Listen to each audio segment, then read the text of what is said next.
عزیز طلبہ، ہماری نیک بختی ہے کہ آج ہمارے درمیان صوبہ گجرات کی معروف دینی درسگاہ جامعہ امداد العلوم وڈالی کے بے پناہ مقبولیت و محبوبیت کے حامل عظیم استاذ حدیث اور صدر القراء، بلکہ پورے شمالی گجرات کے مرجع القراء، استاذ الاساتذہ حضرت مولانا قاری و مقری عبدالستار صاحب اسلام پوری دامت برکاتہم العالیہ تشریف فرما ہیں۔ میں حضرت قاری صاحب کا تمام شرکائے اجلاس کی طرف سے خیر مقدم کرتے ہوئے آپ سے نہایت ادب و احترام کے ساتھ گزارش کروں گا کہ تشریف لائیں اور اپنے گراں قدر تاثرات اور مفید ارشادات سے ہم طلباء کو نوازیں۔ بسم اللہ الرحمن الرحیم، نحمدہ ونصلی علی رسولہ الکریم، اما بعد، فقد قال النبی صلی اللہ علیہ وسلم خیرکم من تعلم القرآن وعلمہ۔ صدر اجلاس دامت برکاتہم العالیہ، حضرات علماء اعظام اور میرے عزیز طلباء،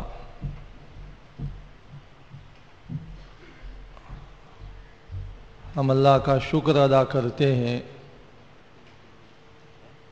کہ اللہ تعالیٰ نے ہمیں قرآن کی نسبت پر یہاں جمع فرمایا۔ اللہ تعالیٰ ہم سب کے جمع ہونے کو قبول فرمائے۔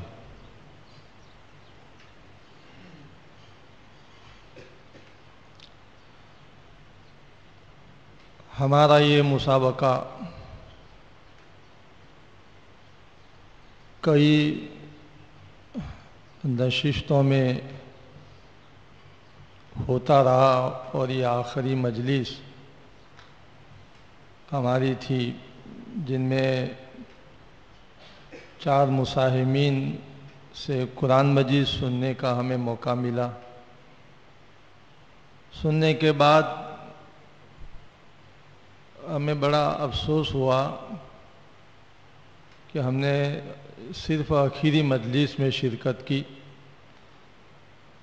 کاش کہ اسے قبل بھی ہم شرکت کرتے اور ہمارے ان طلباء نے جو محنت کی ہے اور قرآن مجید کو صحیح طور پر حاصل کرنے کی کوشش کی ہے، ہم ان سے ان تمام طلباء کا قرآن مجید سنتے، لیکن درسی مشغولیات اور بعد مسافت کی وجہ سے ہم لوگ پہلے نہ آ سکے۔ سننے سے ایسا محسوس ہو رہا تھا کہ ہم کسی مصری ماہر قاری سے قرآن مجید سن رہے ہیں۔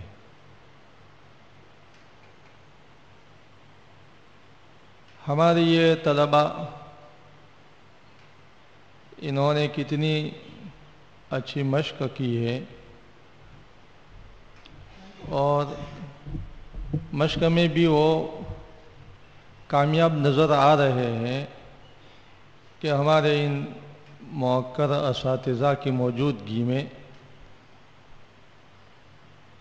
اطمینان اور سکون کے ساتھ قرآن مجید کو سنایا۔ یہ سنانا مشق کے مکمل ہونے کے بعد ہی ہوتا ہے۔ جب ایک قاری کو اپنے بارے میں اطمینان ہوتا ہے کہ میں نے ایک حد تک مشق کر لی ہے، اس کے بعد ہی وہ ہمت کرتا ہے۔ اس لیے میں ان طلبہ عزیز کو مبارکبادی پیش کرتا ہوں۔ اللہ تعالیٰ ان کی اس محنت کو قبول فرماوے۔ میرا خطاب میرے ان عزیز طلباء سے ہے. کوئی خوش الہان پڑھنے والا قرآن مجید اگر پڑھتا ہے تو طبیعت یہ چاہتی ہے کہ سنتے ہی رہے.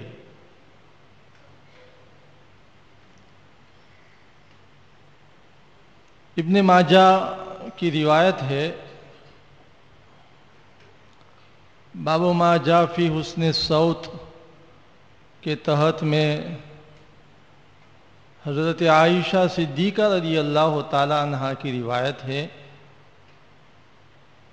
جس کا مفہوم ہے حضرت عائشہ صدیقہ رضی اللہ تعالی عنہا فرماتی ہے کہ میں نبی کریم صلی اللہ علیہ وسلم کے پاس تاخیر سے پہنچی. نبی کریم صلی اللہ علیہ وسلم نے وجہ پوچھی تاخیر سے آنے کی، تو حضرت عائشہ رضی اللہ تعالی عنہا نے فرمایا ایک صاحب قرآن مجید پڑھ رہے تھے، میں نے اسے اچھا پڑھنا سنا نہیں اور ایسی اچھی آواز سے پڑھنا میں نے سنا نہیں، اس لیے سننے کے لیے میں کھڑی ہو گئی تھی. میرے عزیز طلباء، حضرت عائشہ صدیقہ رضی اللہ تعالی عنہ نے جب یہ بات ارشاد فرمائی کہ بہت اچھا پڑھ رہے تھے اور ایسا اچھا پڑھنے والے سے میں نے سنا نہیں، تو خود نبی کریم صلی اللہ علیہ وسلم سننے کے لیے تشریف لے گئے.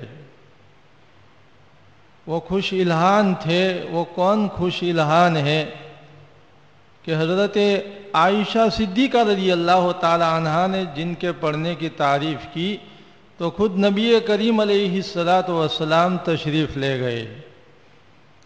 آپ نے دیکھا کہ یہ تو سالم مولا ابی حذیفہ رضی اللہ تعالی عنہ ہے. تو آپ صلی اللہ علیہ وسلم نے اللہ تعالیٰ کی تعریف بیان کی، الحمدللہ الذی جعل فی امتی مثل ھذا. دیکھیے اس پر ان کی خوش الہانی اور ان کے اچھے پڑھنے پر نبی کریم صلی اللہ علیہ وسلم نے اللہ تعالیٰ کی تعریف بیان کی. اس لیے خوش الہانی کے ساتھ اگر قرآن مجید پڑھا جاتا ہے تو طبیعت کا میلان ہوتا ہے کہ سنتے ہی جائے.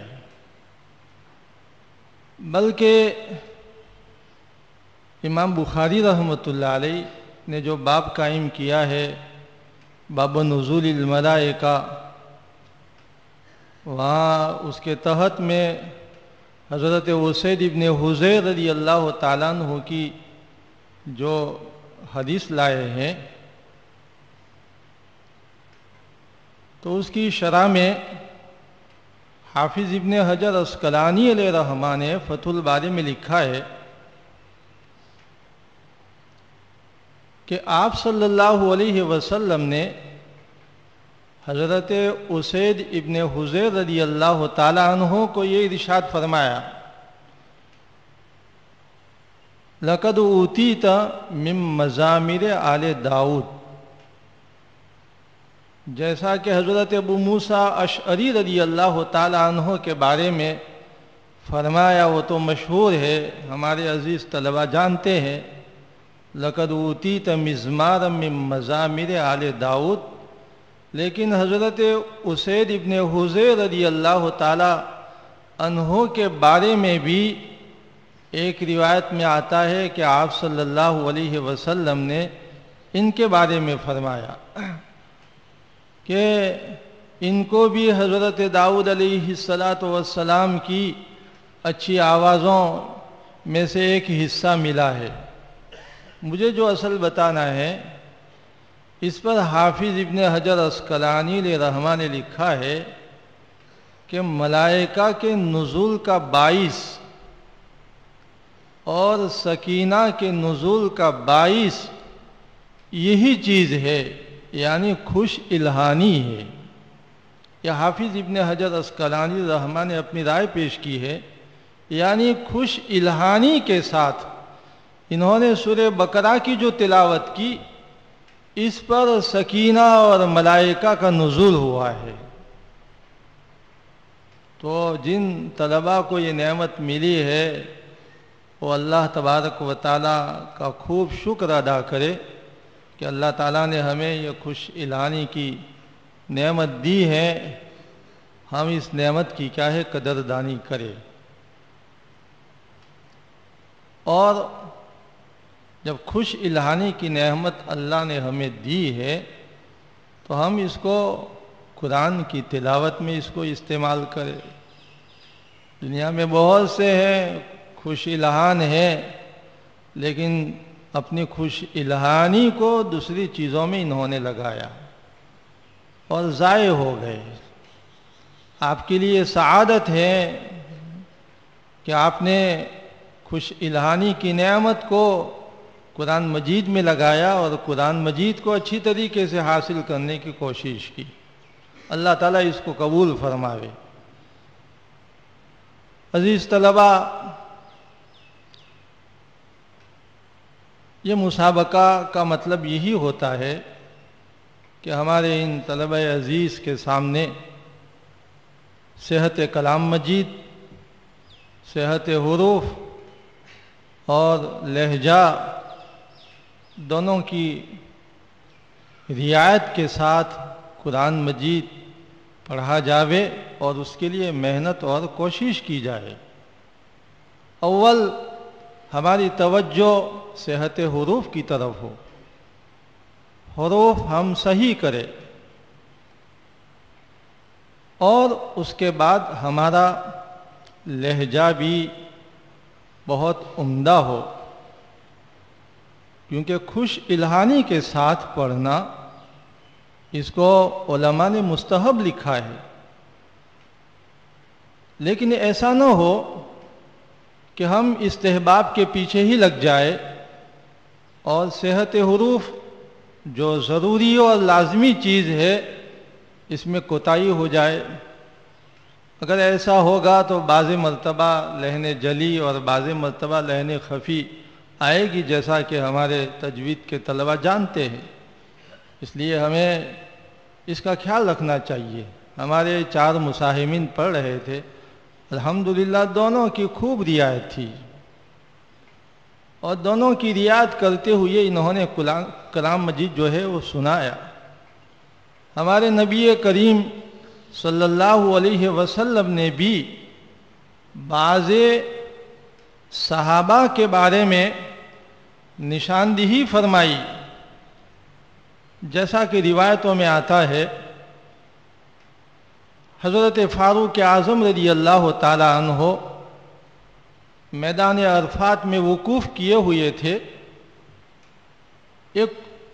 ایک کوفہ کا رہنے والا ایک شخص فاروق اعظم رضی اللہ تعالیٰ عنہ کے پاس آتا ہے اور یوں کہتا ہے، امیر المومنین، ہمارے کوفہ میں ایک صاحب ہے جو قرآن مجید زبانی لکھواتے ہیں۔ قرآن مجید زبانی لکھوانا یہ احتیاط کے خلاف ہے۔ تو انہوں نے یہ گویا کہ شکایت کی کہ قرآن مجید زبانی لکھواتے ہیں۔ فاروق اعظم رضی اللہ تعالیٰ عنہ نے جملہ سنا تو کوڑے کی طرف ہاتھ پہنچ گیا، تیش میں آ گئے کہ وہ صاحب کون ہیں جو قرآن مجید زبانی لکھواتے ہیں۔ انہوں نے کہا کہ وہ عبداللہ ابن مسعود رضی اللہ تعالیٰ عنہ ہے۔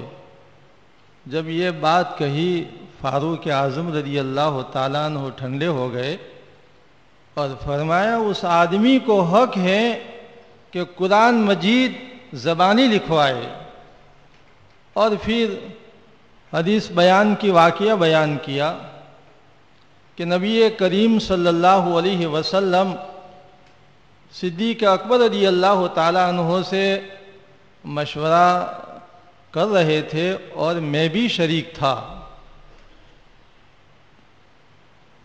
حالانکہ مشورہ دونوں سے لے رہے تھے، شیخین سے لے رہے تھے، لیکن فاروق اعظم رضی اللہ تعالیٰ عنہ کی تواضع دیکھیے، کہا کہ صدیق اکبر رضی اللہ تعالیٰ عنہ سے مشورہ لے رہے تھے اور میں بھی ساتھ میں شریک تھا۔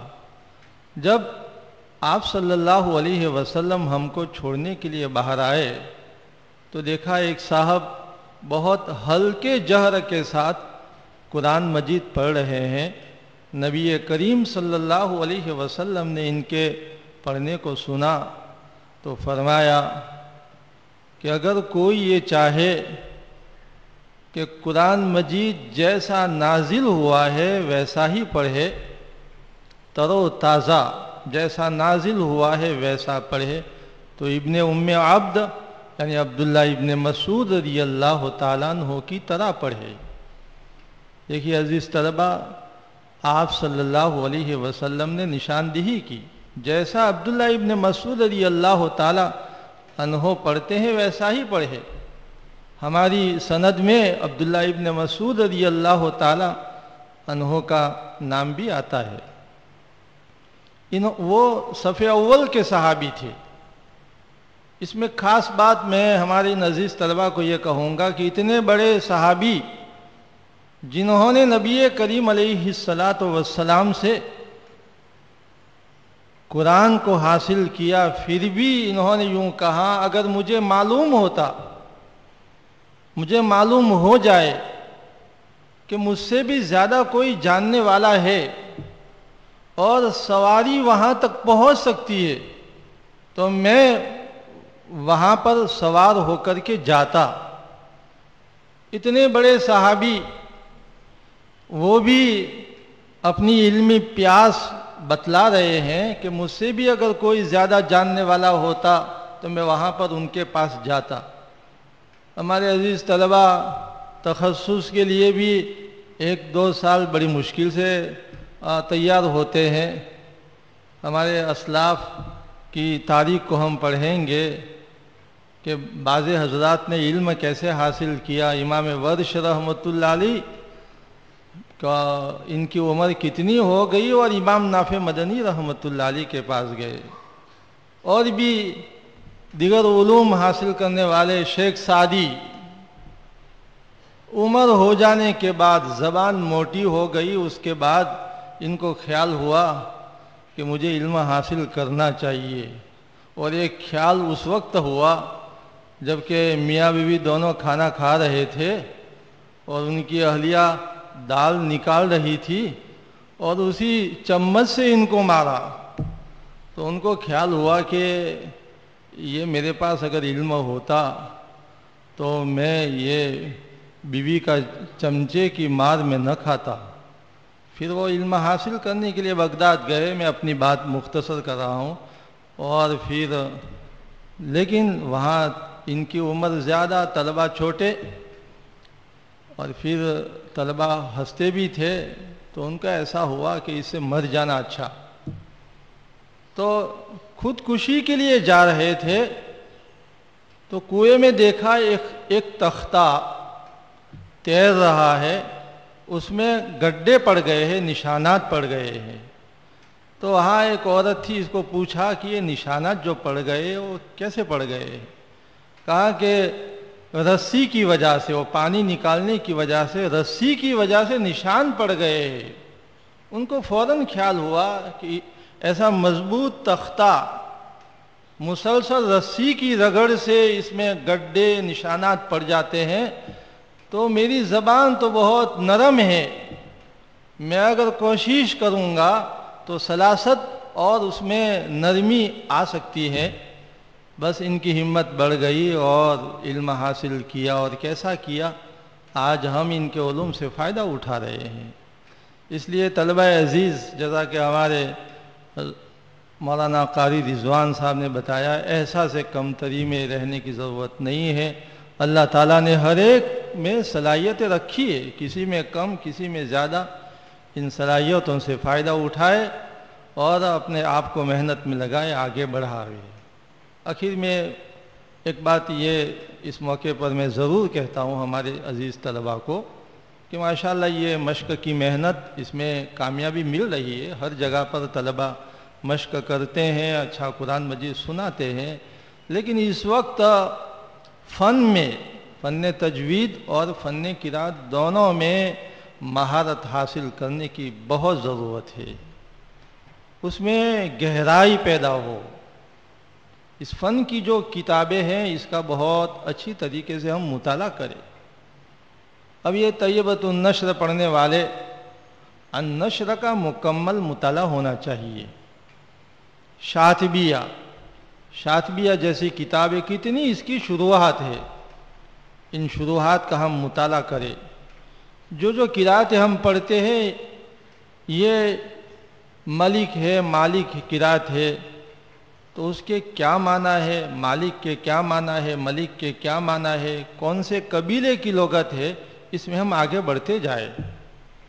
اور پھر یہ قرات سبع اور قرات اشرا پر کتنی کتابیں لکھی گئی، کون سے صدی کے اندر، ہم اگر اپنے مطالعے کو وسیع کریں گے تو انشاءاللہ اس فن میں بہت اچھے ماہر ہوں گے۔ اس وقت اس کی بہت ضرورت ہے۔ ہم تو اللہ کا شکر ادا کرتے ہیں کہ آج طیبۃ النشر، شاطبیہ پڑھنے والے طلباء ہر جگہ نظر آتے ہیں، ورنہ ایک وقت یہ تھا کہ خلاصۃ البیان پڑھنے والے نہیں تھے۔ ہم اللہ کا خوب شکر ادا کرتے ہیں۔ اور اخیر میں ایک شکایت ہے ہم کو کہ ہم اتنی محنت کے بعد قرآن مجید حاصل کرتے ہیں، یعنی کتنی مشق کی ہوگی، کتنی محنت کی ہوگی اساتذہ نے آپ کے پیچھے، اور ایک آپ تیار ہوئے، چاہے روایت حفصہ میں تیار ہوئے ہو، سبع اشرا میں تیار ہوئے ہو، لیکن بعد میں اس سے تعلق طلباء ختم کر دیتے ہیں۔ نہ تو سبع میں تلاوت کرتے ہیں، نہ عشر صغیر میں، نہ کبیر میں۔ ہاں کوئی شاذ ہوگا پابندی کے ساتھ جو ہے وہ تلاوت کرتا ہوگا، لیکن عمومی طور پر ہم چونکہ طلباء کو پڑھاتے ہیں اور جو پڑھ کر کے جاتے ہیں ان کو پوچھتے ہیں تو یہی بات نظر آتی ہے۔ اب اتنی محنت کے بعد بھی آپ تلاوت کو چھوڑ دیں گے تو پھر یہ سبع بھی نکل جائے گا، اشرا بھی نکل جائے گا، ایک بات۔ اور دوسری بات یہ ہے کہ تنہائی میں جب قرآن مجید کی ہم تلاوت کرتے ہیں تو نہ صحت حروف کا خیال رکھتے ہیں اور نہ خوش الہانی کا خیال رکھتے ہیں۔ عزیز طلباء، ہم نے قرآن مجید جو سیکھا، پڑھا، یہ اللہ تبارک و تعالیٰ کے لیے ہم نے پڑھا ہے، سیکھا ہے، اللہ تعالیٰ ہی کو راضی کرنے کے لیے۔ اس لیے جب بھی قرآن مجید کی ہم تلاوت کریں تو صحت حروف اور خوش الہانی کی رعایت۔ بلکہ ہمارے شیخ استاد حضرت مولانا زین العابدین رحمۃ اللہ علیہ ایک موقع پر انہوں نے مجھے کہا کہ سرن قرآن مجید جب پڑھو اس وقت بھی ان چیزوں کا خیال رکھو۔ جہرن تو خیال رکھتے ہیں لیکن سرن بھی۔ اس لیے عزیز طلباء سے میری یہ گزارش ہے کہ اس کو ہم دل پر لے لے کہ انشاءاللہ جب بھی ہم کلام مجید کی تلاوت کریں گے، چاہے جلسے میں ہو، تنہائی میں ہو، تو ہم صحت حروف کے ساتھ اور خوش الہانی کے ساتھ کلام مجید کی تلاوت کریں گے۔ اور سبع اشرا پڑھنے والے طالب علم ایک دن بھی ناگا نہ جاوے، جمع عطفی میں، جمع حرفی میں، جمع وقفی میں، کبھی کبھار الگ الگ طریقوں سے ہم قرآن مجید کی تلاوت کرتے رہیں۔ حضرت علی رضی اللہ تعالیٰ عنہ کے بارے میں بخاری شریف میں ہے، تسبیحات فاطمہ جو نبی کریم علیہ الصلاۃ والسلام نے ان کو بتائی تو کہا کہ میں ہمیشہ پڑھتا ہوں، حضرت علی رضی اللہ تعالیٰ عنہ کو پوچھا کہ صفین کی رات میں بھی آپ نے تسبیحات پڑھی؟ تو کہا صفین کی رات میں بھی میں نے پڑھی۔ جنگ صفین میں کتنی الجھن تھی حضرت علی رضی اللہ تعالیٰ عنہ کے دماغ پر، اس کے باوجود بھی اس رات کو تسبیحات پڑھنے کا معمول چھوڑا نہیں۔ اس طریقے سے ہم اہتمام کریں، پابندی کریں تو انشاءاللہ یہ ہمارا ذوق شوق بھی باقی رہے گا، اللہ تعالیٰ بھی راضی ہوں گے، فن میں بھی ترقی ہوگی، اور ہم حضرت الاستاذ حضرت قاری احمد اللہ صاحب دامت برکاتہم کی قدردانی کرے، بڑی نعمت ہے، ان کے لیے صحت و عافیت کی دعا بھی کرے، اللہ تعالیٰ صحت و عافیت عطا فرماوے اور ان کے سایوں کو تادر ہم پر قائم فرمائے، اللہ تعالیٰ اس محنتوں کو قبول فرماوے۔ منتظمین کی فکرے اس میں شامل حال ہے، اساتذہ کی توجہ، محنت اور طلبہ عزیز کی محنت، اللہ تعالیٰ قبول فرمائے۔ وآخر دعوانا الحمدللہ رب العالمین۔